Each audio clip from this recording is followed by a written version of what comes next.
Let me make clear at the outset, this isn't a debate about the excellent work of charities or foundations or their vital role in our society.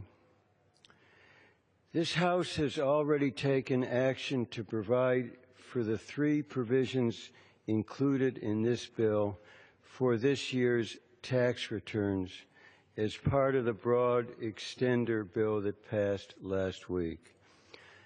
So when the chairman talks about no surprises, we've already passed through the House, and what will become law is an extender bill that makes it clear for this tax season these provisions are in effect. There's no doubt about that. So everyone who voted in favor of the package has already ensured that taxpayers can benefit from provisions this year. Look, this isn't about politics, and frankly, as a lead sponsor originally of one of these bills, I find objectionable any reference to politics. I sponsored that bill regarding food contributions because of my belief that many people wanted to contribute to help supply nutrition. And when the President issued his statement of administration policy, there was no politics at all, zero. He had made that clear in July. And I think it's regrettable, let me leave it at that anyone would say that politics has anything to do with this issue. As I said, these provisions are already going to be available for taxpayers in this tax season. What this is about is fiscal responsibility and fiscal priorities. What this bill does is to take three provisions out of the many in the extender bill, three, leaving aside whether it's R&D, leaving aside whether it's the education provision, leaving aside whether it's the child tax credit that would expire in terms of its improvements in a couple years.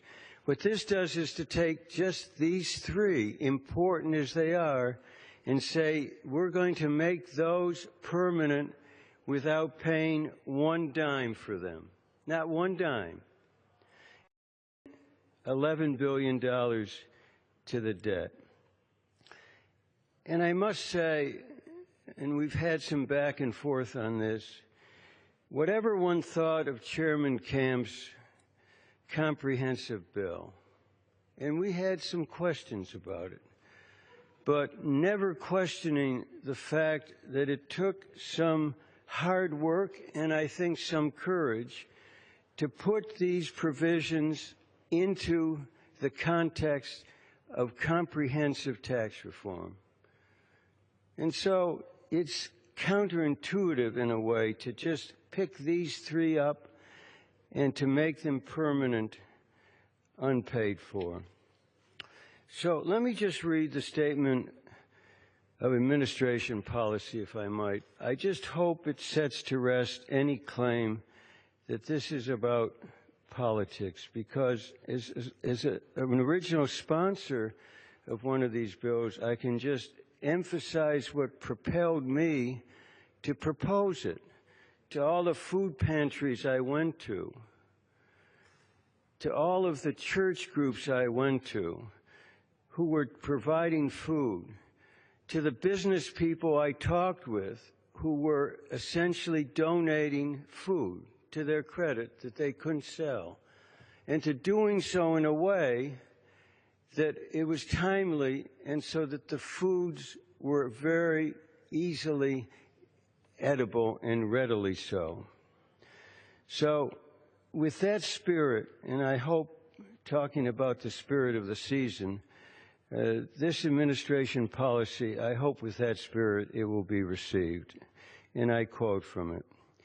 The administration supports measures that enhance nonprofit, philanthropic organizations, and faith-based and other community organizations in their many roles, including as a safety net for those most in need, an economic engine for job creation, a tool for environmental conservation that encourages land protections for current and future generations, and an incubator of innovation to foster solutions to some of the nation's toughest challenges.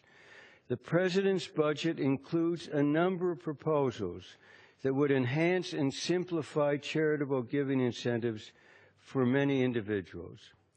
However, the administration strongly opposes passage of H.R. 5806, which would permanently extend 3 current provisions that offer enhanced tax breaks for certain donations.